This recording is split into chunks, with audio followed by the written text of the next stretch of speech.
Welcome to Train Signal. You're watching a video on Windows Server 2008 installation and upgrade. In this video, we're going to start off by taking a look at the different versions of Windows Server 2008. We'll look at the differences between them so that you can make a good educated decision on which version you need in your environment. Then after we look at the different versions, we're going to get right down to it and we're going to install Windows Server 2008 from scratch. And when I say from scratch, I mean from a blank computer, a computer that has a new hard drive with nothing on it. After we install Windows Server 2008, I will show you how to install the Active Directory Domain Services role. Now this is one of the most significant roles within the operating system when working in a Windows Server 2008 network. After we have Windows Server 2008 installed and we see how to install the Active Directory Domain Services role, then I will show you how to upgrade from Windows Server 2003 in case you have any of those old computers laying around that need to be upgraded. Now the first thing we need to do before installing Windows Server 2008 is to take a look at the different versions that are available, looking at the features that those versions have to offer, and then determine which one would be most appropriate to meet our needs. Now there's 5 versions that we're going to talk about here. We have Standard Edition, Enterprise Edition, Data Center Edition, Windows Web Server 2008, and then a version that is designed specifically for Itanium-based systems. So let's take a look at each one of these individually. First we have the Standard Edition. Now there's 2 places that I see Standard Edition being most appropriate. The first would be in your small to medium-sized organization, one that is using a single server solution, or maybe you just have 2 or 3 servers. If you have a small quantity of servers and you just need to have basic server needs met, Windows Server 2008 Standard Edition will completely meet those needs.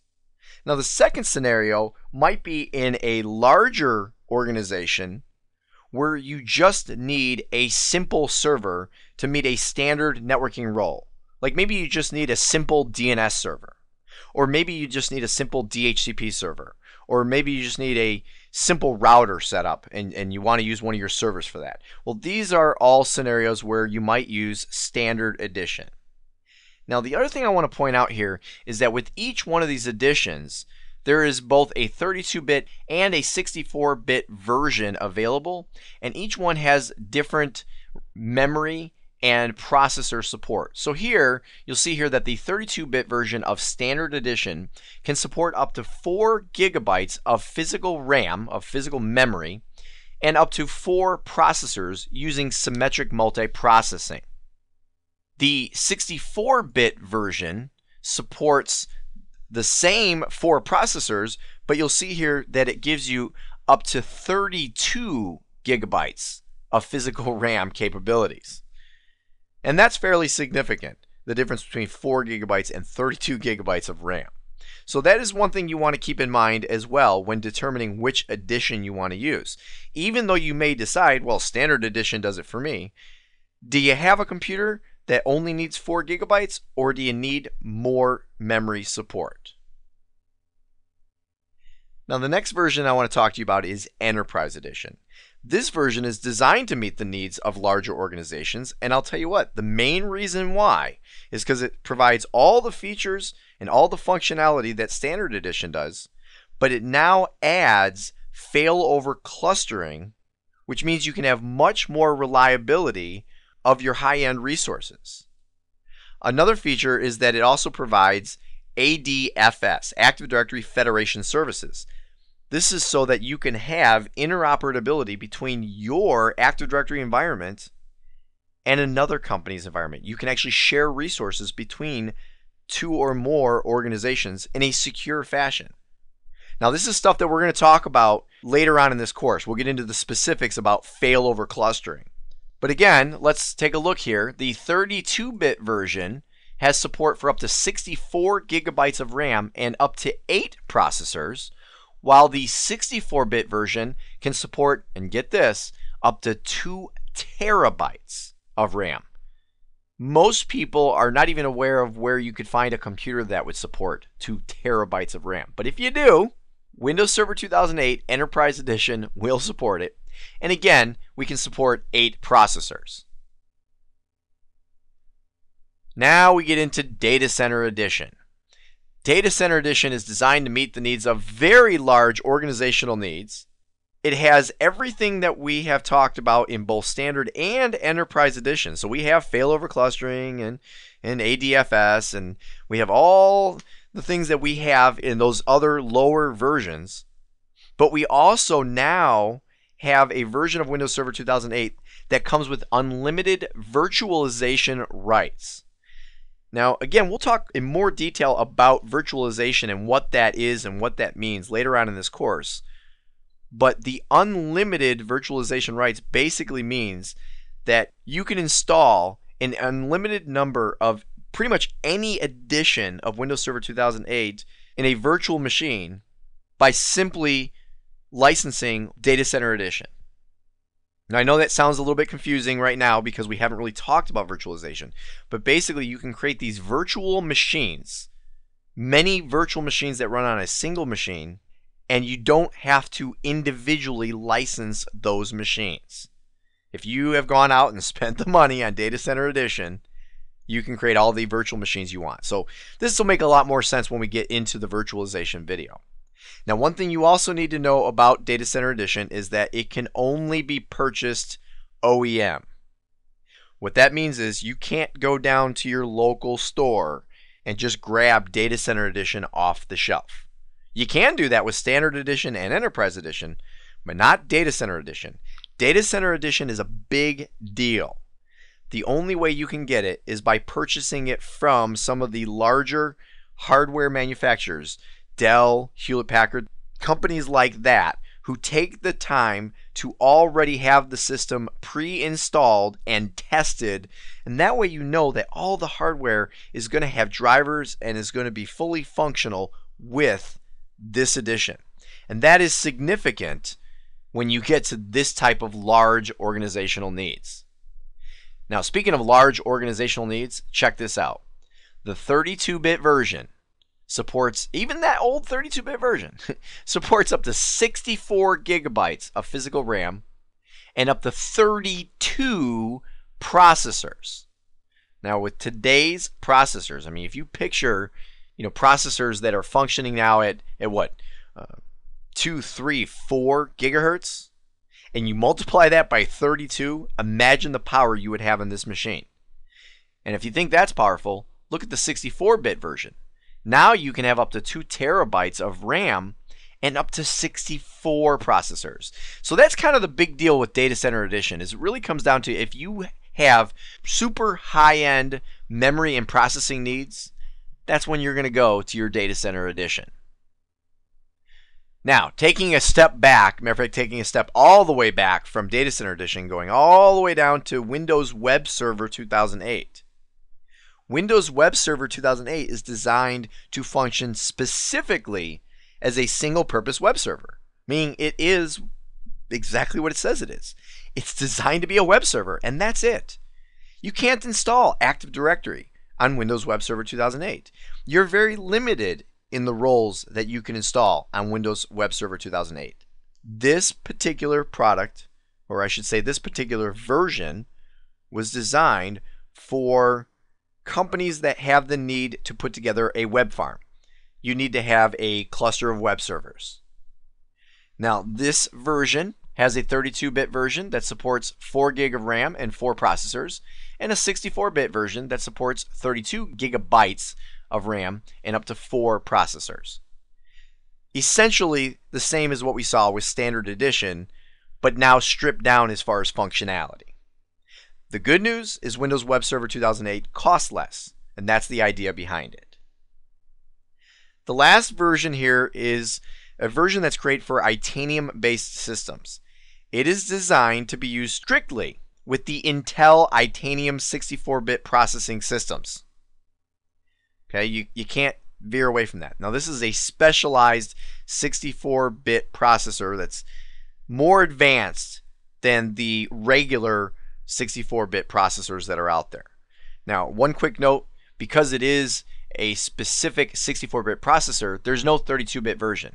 There's only the 64-bit version, and it does support up to 2 terabytes of RAM and up to 64 processors, just like your data center 64-bit version does as well. The advantage between this and Data Center Edition is that the Itanium processor has very specific capabilities. And I will tell you what, for more information, here's a website that you can go to see all the specific details and advantages of this version. But I'll tell you what, you're not looking at this version unless you own the hardware to match. And if you own that hardware, you already are at least somewhat aware of the advantages, or else you wouldn't have purchased it.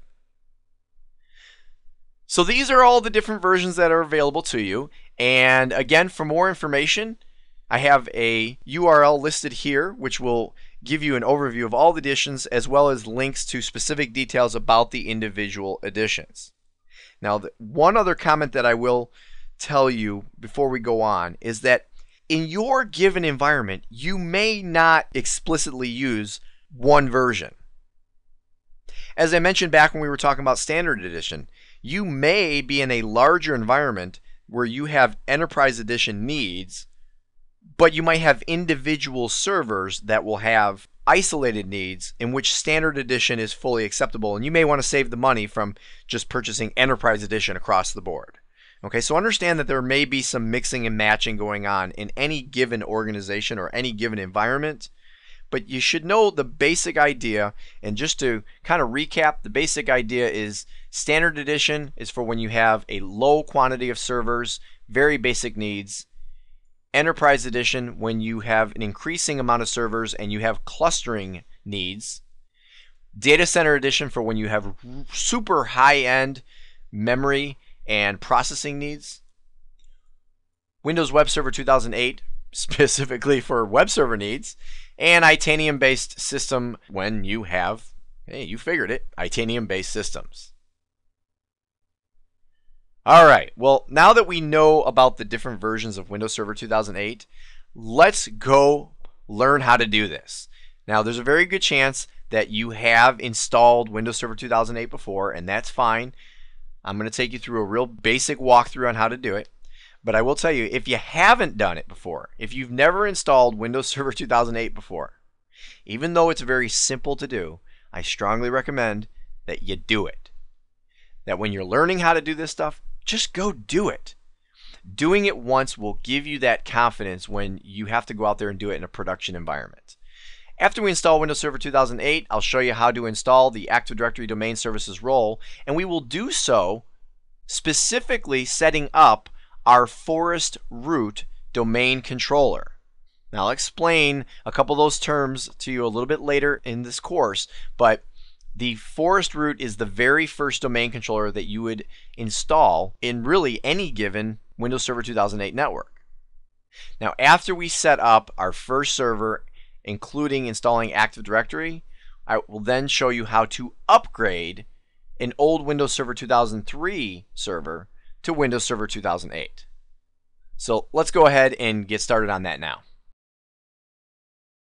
Okay, so here we are at our blank brand new computer that has a brand new hard drive with nothing on it. That's why you're looking at a blank screen right now, because first thing I need to do is turn on the computer. So let me flip the switch now.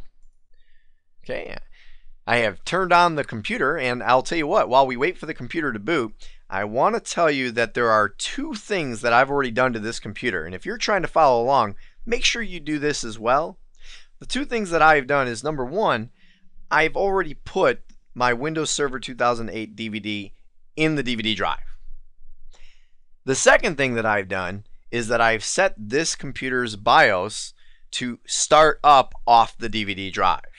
That way it booted directly off the Windows Server 2008 DVD that's already in the drive. Okay, so here we are, the files have loaded and we're on our first intro screen.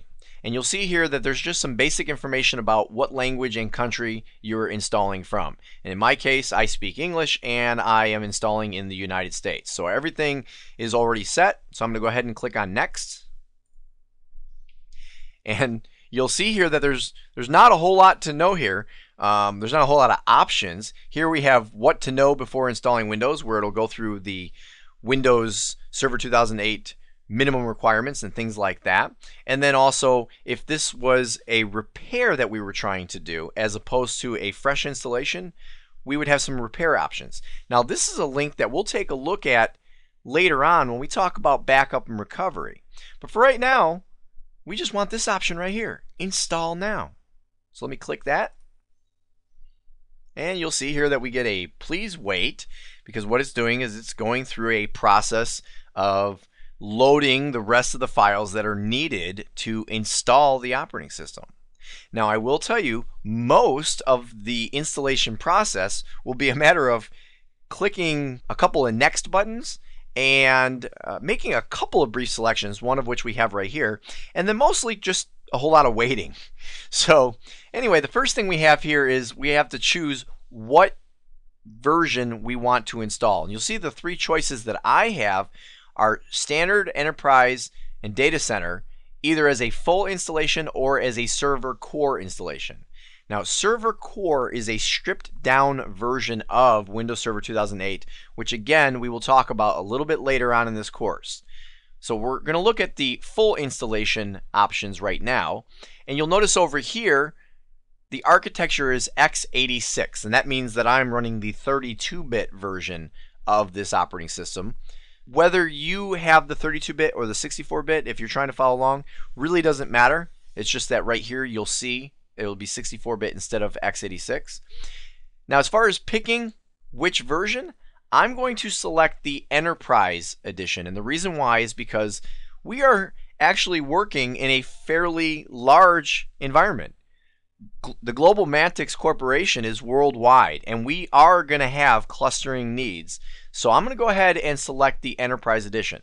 Now, one other side note I want to tell you is that we may not need Enterprise Edition on every one of our servers in the Global Mantix organization. Just as I told you before, we might have some servers that are going to have simplistic networking needs. But for this course, we're going to go ahead and use Enterprise Edition throughout. So I've selected Enterprise, and I'm going to click on Next. Now I get my license agreement for use of this particular operating system, and you'll see that it is quite lengthy. If you've never taken a look at it and you have any uncertainty as to exactly what your particular abilities or rights are in using this operating system, feel free to read it all. Once you have done so, check the box saying that you accept these license terms and click Next. Now I have the choice of either upgrading from a previous operating system or custom. And custom would be to install a clean copy of Windows, which is what we're going to do here. As a matter of fact, not only is that what we're going to do here, but you'll notice here it says upgrade has been disabled. Why has it been disabled? Well, because there's no operating system on this computer to upgrade. Okay, so I'm going to go ahead and just click on custom to do a clean copy of Windows. Now I need to decide where I want to install Windows. Now this particular computer has one 80 gig hard drive on it. So if I want, I could click on drive options, and this would allow me to go ahead and create a new partition. So I could do partitioning of this hard drive, or I could ask to go ahead and format this hard drive. But in this case, I am going to just allow Windows to take the entire hard drive and turn it into one single partition. And I do this by just clicking Next. Once I click Next, it's going to go ahead and automatically, even though it doesn't even say it here, it's automatically going to create that one single partition, and it's going to format it. From there, we have the copying of files, which you'll see has just completed. It will then expand those files because everything is compressed on the DVD.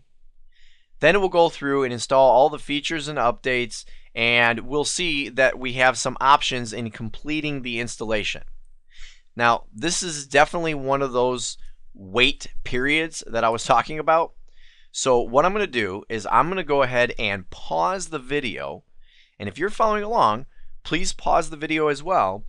And then when this process is done and we're on the next screen where we're being asked to do something, I'll go ahead and resume the recording of this video, and you can resume the playback of this video. So I will see you in just a moment. Okay, I'm back, and what has happened is all of the steps that we saw on the screen just a moment ago have completed, and the system has rebooted, and believe it or not, the installation, the true installation is basically complete. Now we just have some kind of post-configuration steps to go through. So the first thing here is it says that the user's password must be changed before logging on for the first time. Now, the user that it's referring to is the built-in all-powerful administrator account. So let me go ahead and click OK, and you'll see here that it says administrator, and it wants me to give it says new password, but really we haven't given it a password before, so we're giving it a password for the first time. So let me go ahead and enter that now. And I will tell you, it really doesn't matter what password you use. It's recommended that you use something secure, something that has letters and numbers and symbols and is not easily guessable by people. But anyway, if you're following along, put in whatever password you're comfortable with. And then I'm going to go ahead and click this little arrow. And you'll see here that it says it's changing the password, and the password has been changed. I'll click OK. And you'll see here that it is preparing to log in for the first time. The first time you log in with any new user account, it needs to create a profile. So it does take a few moments to do that, and as you can see, it has completed, and I now am looking at a desktop. And in just a moment, you will see that another utility is going to open. That's why I have a little hourglass on the arrow there. Just a moment here. There we go. We have our initial configuration tasks wizard, if you want to call it that comes up on the screen. And really what I recommend is that you follow these steps exactly the way they've been laid out for you. So the first thing they have here is the setting of the time zone. I'm going to go ahead and click on that link. And I'm going to go ahead and establish the time zone that I'm in. I'm going to change the time zone because it says here Pacific time, and I personally happen to be in Chicago, but this computer is going to be used for Global Mantic's New York office. So since it's going to be in New York, I'm going to go ahead and set this to the Eastern time zone in the United States and click OK. And you will see here that it adjusted the time appropriately. You verify that the time is correct, and in this case it is, and click OK. The next thing we need to do is configure networking. So I'm going to click on that link, and you'll see here that we have our local area connection, and I'm going to right click on it. That's click the right mouse button, and a menu comes up, and select Properties. In the property sheet, there's a couple things I want to do. Number one, I'm going to clear the checkbox for Internet Protocol version 6.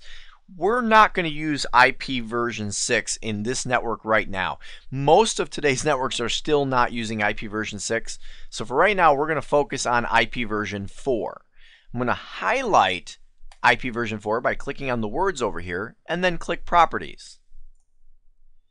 Now, the default is that it has been set to obtain an IP address automatically and obtain its DNS server address automatically.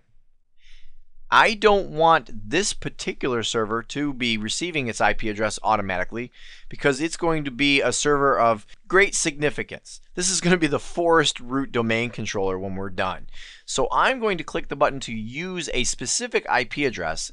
And the IP address that I'm going to use is 192.168.10.201. Now the reason I'm going to use that IP address is because the network that I'm in right here, right now, is the 192.168.10 network.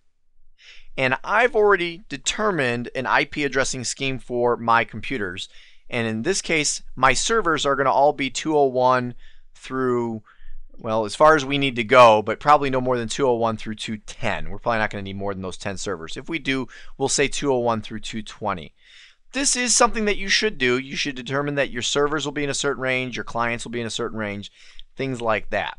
Now, if I hit Tab, you'll see here that it defaults to a subnet mask of 222.55.0, and that is correct because we are on the 192.168.10 network. My default gateway is 192.168.10.200. That is the IP address of the router that I have here on my network right now to get out to the internet. If you're trying to follow along, please make sure that you put in an appropriate IP address, subnet mask, and default gateway to the network that you're sitting at right now.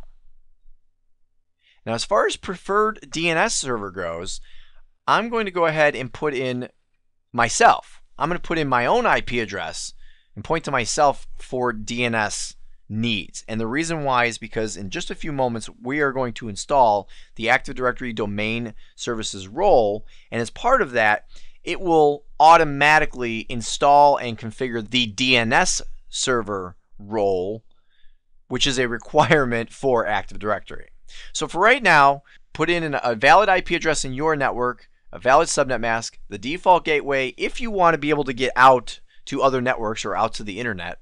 This is not actually a required component, but I do know that there may be times that we will want to go ahead and get out to the internet and look at things. So I'm going to go ahead and put that in there. And then point to yourself for DNS, meaning this IP address should be this IP address. And then click OK and close. And then we'll go ahead and close the network connections window. This takes us back to the initial configuration task wizard. And we need to provide a computer name and domain. Click on that link. You'll see here that right now I have a kind of funky random computer name, and I'm currently part of a work group. The way I change that is, well, you'll never guess. That's right, click on the change button. So click on that change button, and I need to go ahead and give this computer a name. Because this computer is in New York, I'm going to call it NY for New York. Because it's going to be a domain controller, I'm going to put DC. This is the first domain controller, so I'm going to make it DC1. And because it's the Windows Server 2008 operating system, I'm going to put 2K8 for 2008. This is something that is important to do when you are naming your servers. You should use an appropriate naming convention that allows administrators to quickly and easily recognize what server they're on. Now, down here, we need to decide if we want to make it a member of a domain. And in this case, the answer is no. Because we are not joining an existing domain, we are going to be creating the domain. So we're going to leave it alone with being part of a work group. So I'm going to click OK. And you see here that we get a message saying that we have to reboot the computer in order to apply these changes. So I'll click OK to that message. I'm going to close this window. And again, it's saying you must restart. So it wants to know if I want to do it right now. And I'm going to say yes, I want to restart right now. So I'll click the Restart Now button. And once again, what I'm going to do is I'm going to pause the video until the system has completed rebooting. And then I'll be right back with you. Okay, so the computer has now rebooted and we are brought back to a log on screen. And so I'm going to do exactly what it says. It says press Control-Alt-Delete, so I'm going to press that now. And then I need to enter my password for the administrator account, so I'll enter that. And either hit enter or click this little arrow, either way. And you'll see here that it's going to log us back into our desktop. Now what it's also going to do is, besides bringing us to a desktop, is it's going to reopen the initial configuration task utility. And the reason it's going to go ahead and open that utility is because there's a checkbox right down here. Do not show this window at logon. And I didn't check that box. And I'm not going to check that box until we've gone through all the steps. That way, if there are any other reboots that are required, we can go ahead and have those without having to worry about forgetting some of these steps. All right, so where were we? Well, we needed to provide a computer name and domain, and we did that. We named it New York DC1 2K8 and left it part of a work group. So the next step would be to enable automatic updating and feedback. If I click on that link, you will see here that I have the opportunity to enable Windows automatic updating and feedback.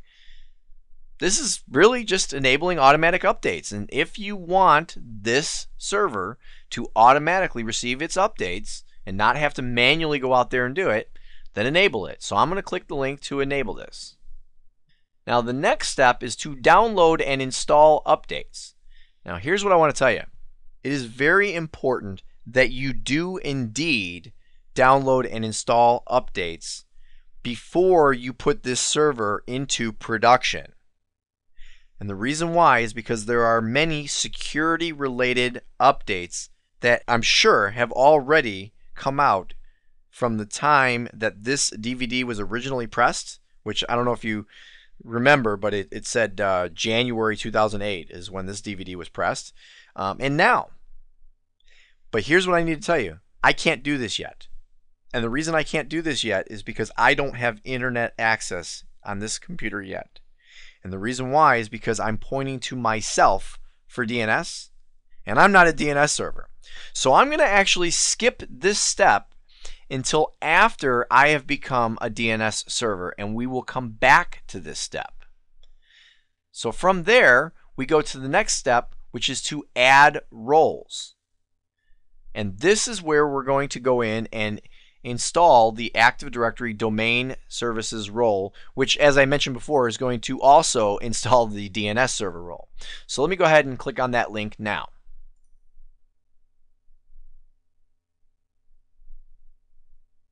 Now this will take just a moment here while it goes through and takes a look at what roles I currently have.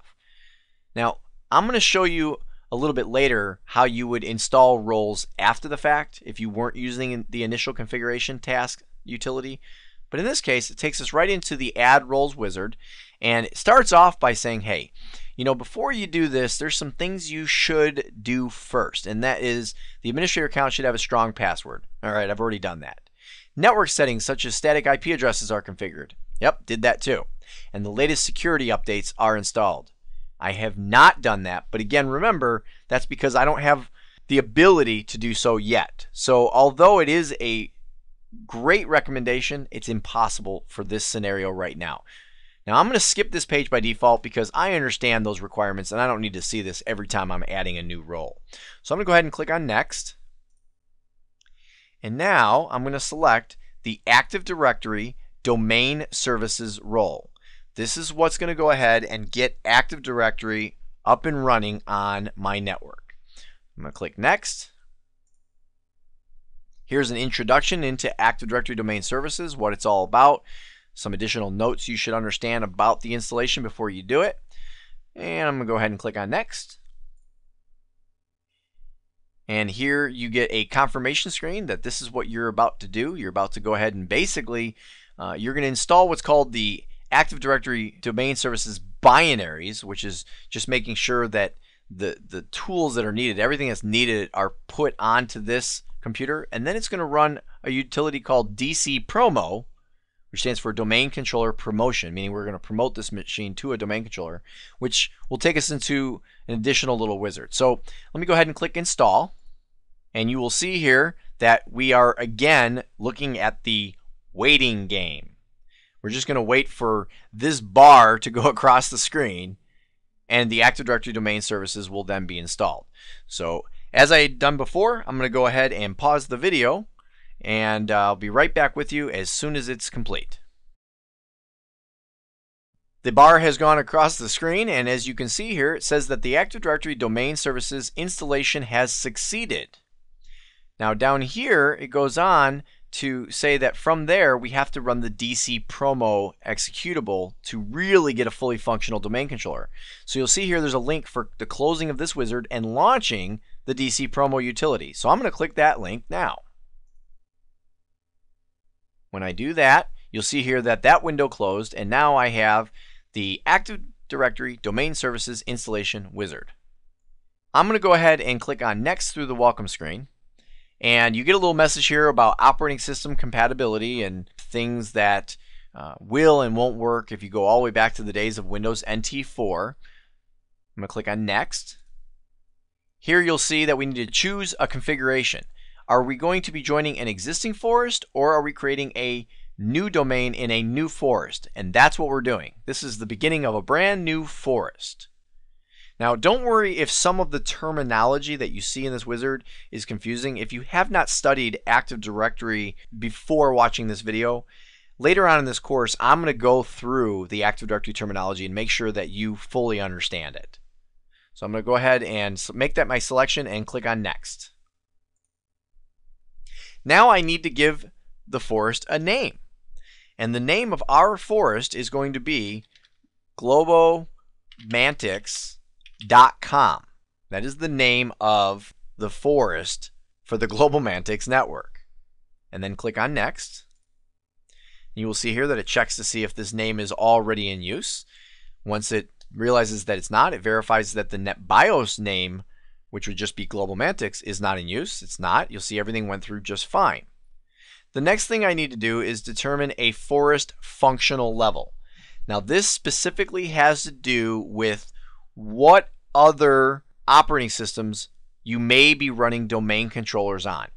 If this forest was going to go ahead and include Windows 2000, Server 2003, and Windows Server 2008 domain controllers, and I want to emphasize domain controllers, well, then we would have to be on Windows 2000 functional level.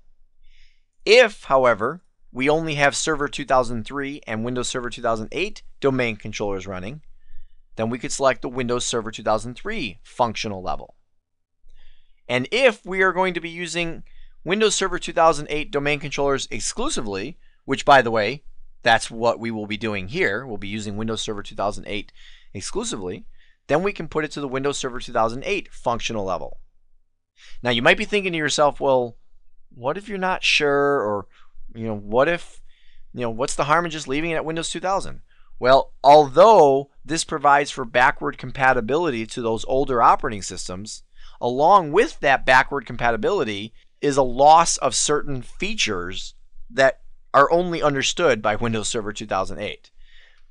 Now, the other thing I will tell you is if you're ever not sure, always leave it with the older functional level, because you can always increase the functional level, but you can never decrease the functional level. But in this case, I am confident Windows Server 2008 is all I need, so I'm going to set that functional level and click Next.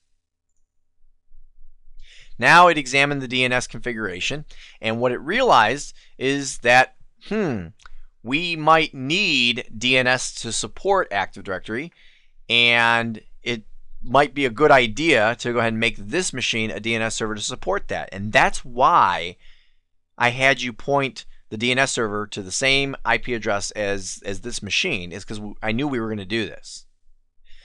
Now you'll also notice that besides being a DNS server, this first domain controller in the forest, there's a checkbox here for global catalog, and it's grayed out. And that's because down here it says it must be a global catalog server. And you'll notice it says it cannot be an RODC, read-only domain controller, and that's why this is grayed out without a checkbox. I will explain read-only domain controllers in a later video in this course. So for right now, we're going to be a global catalog server, and we are going to go ahead and be a DNS server. So I'm going to click Next. It tells me now that a delegation for this DNS server cannot be created, and what that basically means is that a delegation from the parent zone, and without getting into a full explanation of DNS zones, what that basically means is globalmantics.com, the parent in that hierarchy would be just .com. So what it's basically saying is I can't create a delegation on the .com servers, which are out on the internet, and I don't even have access to the internet yet, to globalmantics.com. So basically it's just saying, are you sure you want to do this? Because there may not be an understanding of what globalmantics.com is up on those .com servers. And you know what? We don't need for it to be. And this is actually very common. In an internal environment, when you're creating your forest root, you're going to almost always get this message because there's not going to be a parent server for you to put that delegation of understanding in. So I'm going to go ahead and click Yes, that I want to continue. I'm aware of this problem. From here, I need to decide where do I want to put my database, log files, and sysvol folder. Now, the sysvol folder is used for replication between domain controllers. And we only have the one hard drive and the one partition on this computer, so there's really nowhere else to put it. If I did have additional hard drives on this computer, then I may choose, for performance reasons, to split my database and log files apart. But in this case, we're just going to take the defaults and click Next. Now I need a password for Directory Services Restore Mode. And this has to do with backup and recovery. There is a certain way of booting this computer and going into what's called Directory Services Restore Mode to recover Active Directory without Active Directory running. And in order to access that, you need to enter a password that somebody would need to use, because this could be kind of dangerous. So again, put in a secure password that you would remember and no one else would be able to know or guess. And then click Next. Here's a quick summary of what we're about to do, and click Next again. At this point, we are once again in the waiting game because it is going to set up the DNS server role, and it's going to actually pre-configure DNS to go ahead and already have a zone that it supports globalmantics.com. It's going to be Active Directory integrated and a whole lot of stuff that you may not understand at this point because I haven't really explained DNS, and if you haven't studied it previously, you're not going to understand it. But I'll tell you what, here's what you do need to know. Microsoft has configured this to set up DNS appropriately without you ever having to know it. Okay, if you're going to be a DNS administrator, great. But if you're not, you don't need to know it. This is going to set up for you just the way it's supposed to. After DNS is set up, which you can see here it is already done, it's going to now set up the Active Directory domain services and turn this computer into a domain controller. Now, this is going to take a few more moments, so I'm going to stop talking, I'm going to pause the video, and I'll be right back with you when it's done. Matter of fact, I'm going to go a step further, and I'm going to tell you that when this is done, it is going to require a reboot. So I'm going to go ahead and check the box and say, just go ahead and reboot the computer when you're done. So I'm going to pause the video and be back with you after the installation is complete and the computer has rebooted. Okay, so Active Directory has installed, and as I mentioned, the computer was set to automatically reboot, and it has rebooted. So we're going to go ahead and log back in, hit Control-Alt-Delete, and then we need to go ahead and enter our password. And what will happen is this is going to take us back to our desktop, and what should happen is it should take us back into our initial configuration tasks as well. So let's take a look and see what happens. All right, here we have our desktop. It's loading up. And here we are with the initial configuration task utility. And you'll notice here that everything's loading, and as it's loading, around here with add roles, still looking for what roles we've added. Let me go ahead and scroll this down a little bit. There we go. And there we go. You can see here that Active Directory domain services and DNS server roles have been added. And along those lines, you'll also notice that under Add Features, we already have Group Policy Management and Remote Server Administration Tools, what's also sometimes known as RSAT, has also been added. Now, Group Policy and RSAT are a couple of things that I'm going to talk to you specifically about later on in this course. Matter of fact, along those same lines, Remote Desktop is also something that we will talk about later on in this course. But in order to enable it, in other words, in order to allow other computers to be able to remote desktop into this server, we have to enable it. So I'm going to click that link and go ahead and allow connections from computers running any version of remote desktop. And you'll notice it says that's less secure. Basically, you could allow connections only from computers running remote desktop with network level authentication, the newer clients. But in case we want to go ahead and still do it from Windows XP, which we're going to do in this course, I'm going to go ahead and select the less secure option. Now up here you'll notice a message has opened up that says that a remote desktop firewall exception is going to go ahead and be enabled, and that's so that we can go ahead and get through our firewall with remote desktop. So I'll click OK. And I could select specific users who are going to be able to remote desktop in, but we don't need to, because for right now the administrator is allowed to by default, and that's the only user we have. So I'm going to go ahead and click OK. And you'll see here that remote desktop has now been enabled, and Windows Firewall is on by default, so there's nothing else we have to do there. And that takes us all the way to the bottom of the initial configuration tasks tool. But we skipped a step, right? We skipped download and install updates. Now we should have internet access at this point, so let me go ahead and click this link and check for updates. Now I will tell you, if we did not do this step, it would have been done for us anyway. And the reason it would have been done for us anyway is because we enabled automatic updates. So even though if we would have forgotten this step, it would have been done as part of the automatic update process. And when it went through that process throughout the day and overnight, all of these important updates would have been installed. But we're going to go ahead and do it now. So I'm going to click Install Updates. And if I didn't want to just take the default, if I wanted to select, I could choose View Available. And if I click on that, you'll see here that it shows me all the updates that are there. You'll notice that some of them are not selected, and that's because those are optional. Now, as it turns out, they're recommended. So I'm going to go ahead, and because I have researched these in the past, and I know that it's safe to install these, I'm going to go ahead and select all those boxes as well.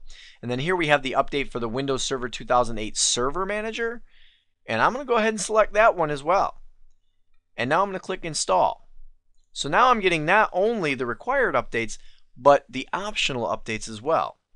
I'm going to accept the license terms for the Windows Malicious Software Removal Tool for November of 2008. Click Finish. And now it's going to go through and it's going to download and install 31 updates. Now, depending on when you're watching this video, you may have more than these 31 updates. Depending on what version of Windows Server 2008 you installed, you may have less or more of these updates as well. But again, and I know you're probably sick of hearing this, we are again at the waiting game. So once again, I will pause the video and be right back with you as soon as these updates are complete. And again, let me mention, part of these updates are going to involve a reboot. When these are done, this button right here is going to switch to Restart Now. And I'm going to go ahead and reboot and then restart the video and be back with you. All right, so at long last, all of the updates have downloaded and have installed. And it prompted me to reboot the computer. Went ahead and rebooted. And here we are waiting to log in again. So let me press Control-Alt-Delete. And go ahead and log in. Enter my password here. Alright. And now we should pretty much be at the point that we are completely installed and configured and ready to use this machine in a production environment. So what's going to happen here is the initial configuration task window is going to open yet again, because I still didn't check the box telling it not to. And here it is. So just to quickly review, I did set the time zone. I did configure networking. I gave it a computer name, which, by the way, the domain, you'll notice it no longer says workgroup. It says domain globalmantics.com, because now we're a domain controller. And then here we have automatic update and feedback. That's turned on. Downloaded and installed updates. Went ahead and did so. If we scroll down here, add roles, we went ahead and made ourselves an Active Directory Domain Services domain controller as well as a DNS server. That included the group policy management and RSAT features. Enabled remote desktop so that we'll be able to remotely manage this computer. Windows Firewall is on. That's it. We're done. We're good to go. So I'm going to say do not show this window at logon and close. Now when I close that window, guess what? Another window opens up. And this window is the Server Manager. Oh, see, here's our little balloon telling us that Windows installed new updates, which of course we know because we just did that. I'm going to close that balloon. And anyway, the Server Manager is a great little utility, or I almost shouldn't even say little. It's just a great, huge utility, which allows us to do all of the common things that we would need to do to manage this server. Now you'll see here under roles, if I expand that, you'll see here's the Active Directory Domain Services and DNS server role, and they can be managed from right here. But anyway, we'll come back and look at the server manager at a later time. What I'm going to do is I'm going to say do not show this at logon. I don't want this window to open up every single time I log in. If I close that window, you'll see if I ever want to get it back, I can just click on Start, and then here's Server Manager. Okay, so I can always get back to it anytime I want. Now, before we go on to the next step, which is looking at how to upgrade from Windows Server 2003, I want to take you back for just a moment and take a look at the Global Mantix network as a whole so you can see what other computers we need to set up to make this all happen in this video. So let's take a look at that right now. So here we have a diagram of the Global Mantix network, where first of all we have our New York office, which has 6 servers and 500 clients, but we're not going to worry about that information right now. What is significant about the New York office is that is where we are going to host the forest root domain globalmantix.com.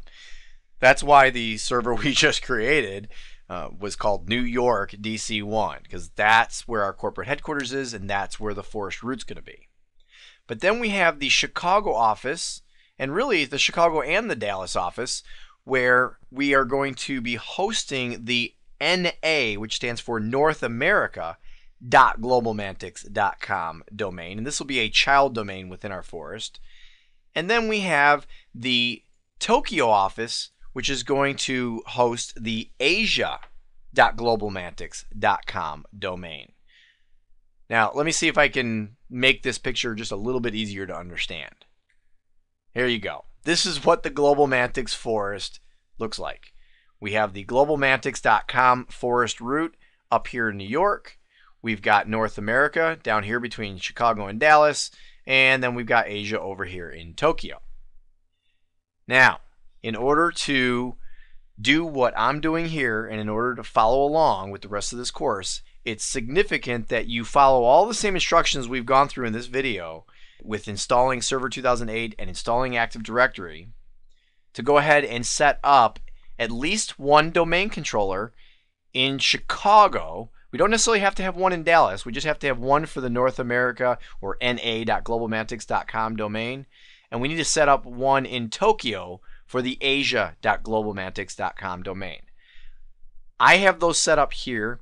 You will want to set those up there. One other thing you should know is that these 3 domain controllers, I will always have them up and running on this network, even if I'm not demonstrating something specifically on these domain controllers in any of the videos. These are the 3 domain controllers which are going to keep the Global Mantix Corporation functioning. Okay, so make sure you get those 3 servers going. Whether you use 3 actual hardware servers or whether you use virtual machines of some kind, that really doesn't matter as long as you have the 3 servers going. Now there are other computers that we will create as we go through the different videos, but I will explain each one of those servers as they are needed. Now one of those additional servers that we're going to need to demonstrate things in the course we need right now. Now on the screen here again is all the various computers that we may use at any given point in time. Now again, you don't have to have them all installed, so don't worry about having I think there's 14 total machines up and running at once. I won't have them up and running at once here. But the one we need right now is going to be Chicago Mem1 2003, and that's because this is representing the member servers in Chicago which are still running Windows Server 2003, and we want to take a look at how to do an upgrade of one of those servers. So I'm going to go ahead and connect to Chicago Mem1 2003 right now. Okay, now if you are following along, all you need to do really is you don't necessarily have to create the server and join the Chicago or North America.globalmantix.com domain. Pretty much any Windows Server 2003 computer will do it. And here I have one that is Windows Server 2003 Enterprise Edition. And so I'm going to go ahead and press Control-Alt-Delete to log in. Enter in my administrator password. And here you will see that not only is it Windows Server 2003, but let me click on Start and right click on My Computer and Properties. One thing you need to know before you do the upgrade is it must be at least Service Pack 1. If you don't have Service Pack installed at all on Windows Server 2003, you'll get an error when you go to do the upgrade. Reality is, if you're running Windows Server 2003 right now, considering we are beyond Service Pack 1, we're on Service Pack 2, it is highly unlikely you would still be running with no Service Packs whatsoever. So usually this won't be an issue. And in this case, I've intentionally put in Service Pack 1 so that we can see how it will progress from there. So let me go ahead and cancel out of here. Now the next thing I need to do is put in the Windows Server 2008 DVD. And actually I already have it in, so let me click Start and go to My Computer. And then here's the DVD, so I'll just double click on it. And I'll actually close Explorer in the background. And you'll see here it jumps right into the Windows installation window. So I'm going to go ahead and click on Install Now. And if you haven't figured out from the rest of this video, yep, there's going to be a lot of waiting once again. But I want to go ahead and show you how the screens differ, just slightly from what they would look like if you were doing a regular installation. And the first one is right here. Microsoft recommends that you go online and get the latest updates for installation to make sure that any bugs that they may have found along the way since this DVD was pressed have all been worked out. And that's why this is recommended. And they even kind of scare you a little bit right here where it says do not get the latest updates, and it says without these updates it might fail. I mean, really give you the red shield with the X. They really kind of scare you there. But it is a good idea. So I'm going to go ahead and click the Go Online to get the latest updates button.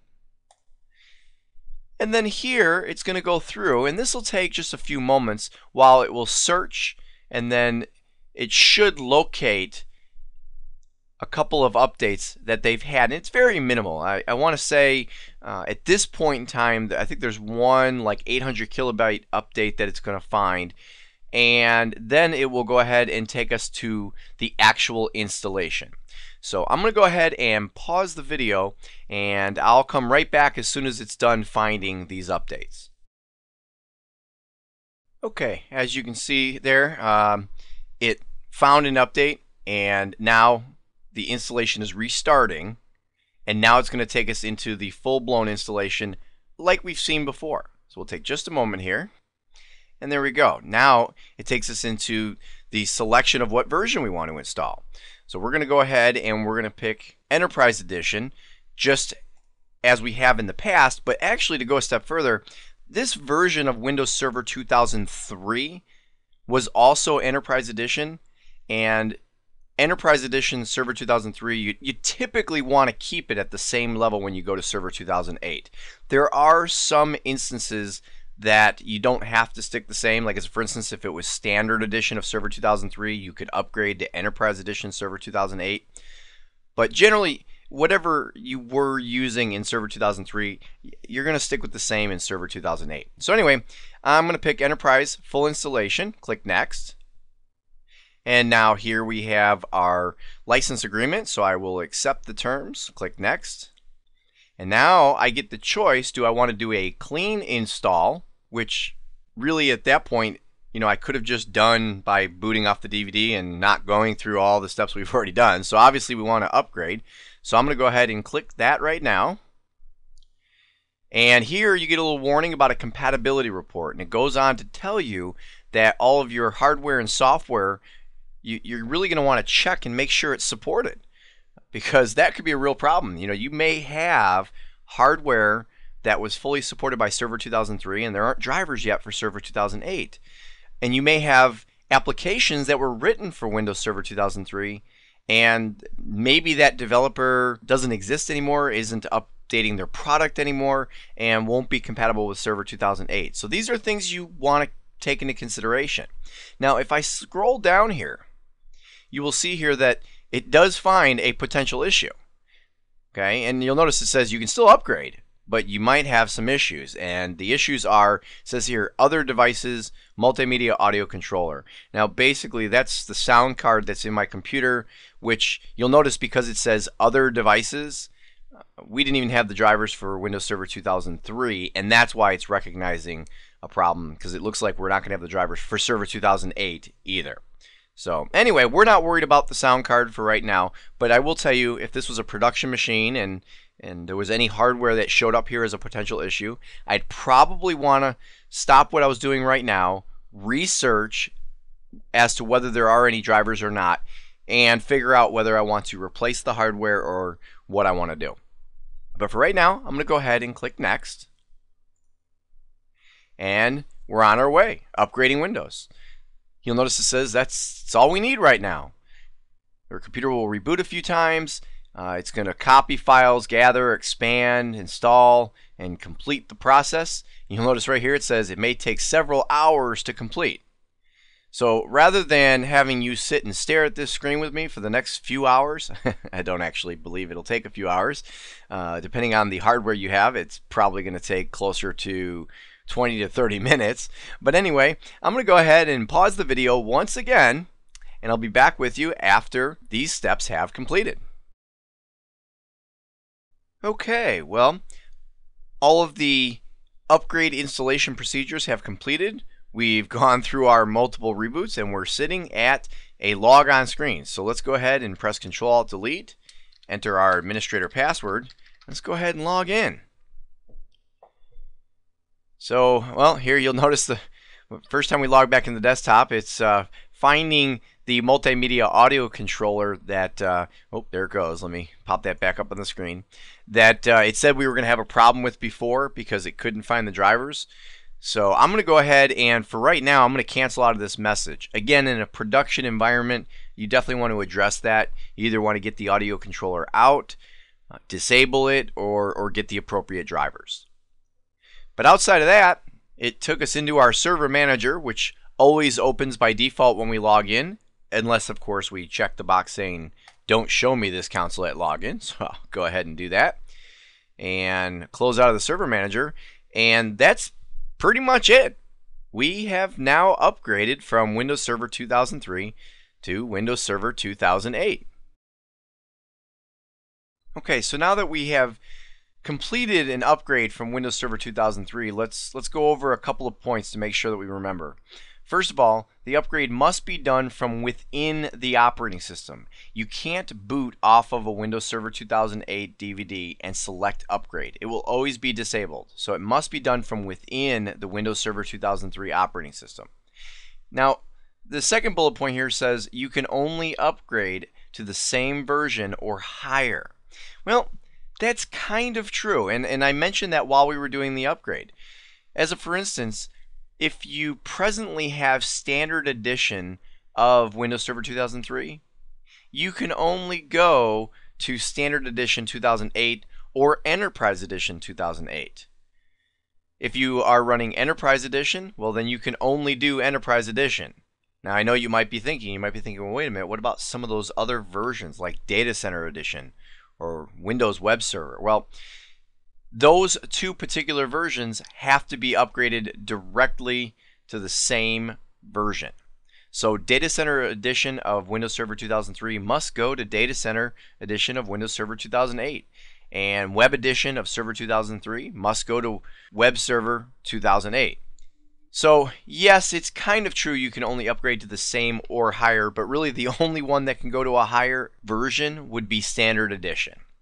Now the next thing that you need to know is that you must stay within the same architecture, and what I mean by that is if you are currently running a 32-bit version of Windows Server 2003, then you must go to a 32-bit version of Windows Server 2008. And if you're running 64-bit, then you must go to 64-bit.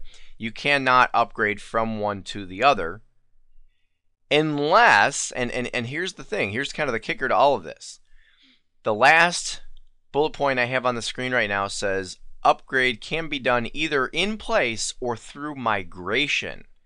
Now, an in-place upgrade is what we just did. An in-place upgrade is where you just put the DVD in and you tell it to go ahead and upgrade, and it keeps all the settings in place. But you can also do an upgrade through migration. And the process of upgrading through migration is basically a process of backing up everything that you have on Windows Server 2003. Back up all your data, back up everything significant, and then wipe it clean and do a clean install of Windows Server 2008, and then restore everything from backup. Now, if you do that, then guess what? You don't have to upgrade from within the operating system. Matter of fact, you most likely wouldn't. You would most likely boot off the DVD and completely reformat and maybe repartition the hard drive. You could now upgrade to any version of Windows Server 2008 from any version of Windows Server 2003 because it's a clean install. And you don't have to stay within the same architecture. Maybe you were running the 32-bit version of Windows Server 2003 and now you want the 64-bit version of Windows Server 2008. You can do that if you do a migration. So that's one of the things that you want to keep in mind when deciding what to do about an upgrade, and whether you want to do it in place or through a migration, is understanding that when you do an in place upgrade, you do have certain restrictions that you have to meet, and that's the downside. But the upside of doing an in place upgrade is, as you saw, it was very easy, and there's really no additional configuration that has to happen after the fact because it keeps all of your settings in place. Now, the one last thing that I will mention here is I mentioned during migration, you back up all your data and then you restore it once you have the new operating system. Well, guess what? I would strongly recommend, although we didn't do it here, in a production environment, you always, always, always need to back up, and I mean do a complete backup of your server before doing the upgrade. So many things can go wrong during an upgrade. There could just be some hiccup in the system. There could be a power failure in the middle of things. Bad things happen. And so you want to make sure that worst case scenario, you can always go back to where you were before you started the upgrade. Alright, well that's pretty much all I have for you in this video. So after watching the video, you should now know how to describe the different versions of Windows Server 2008 and know how to select the right version to meet your needs in your environment. You should also now know how to install Windows Server 2008 and the Active Directory Domain Services role, and then also how to upgrade from Windows Server 2003.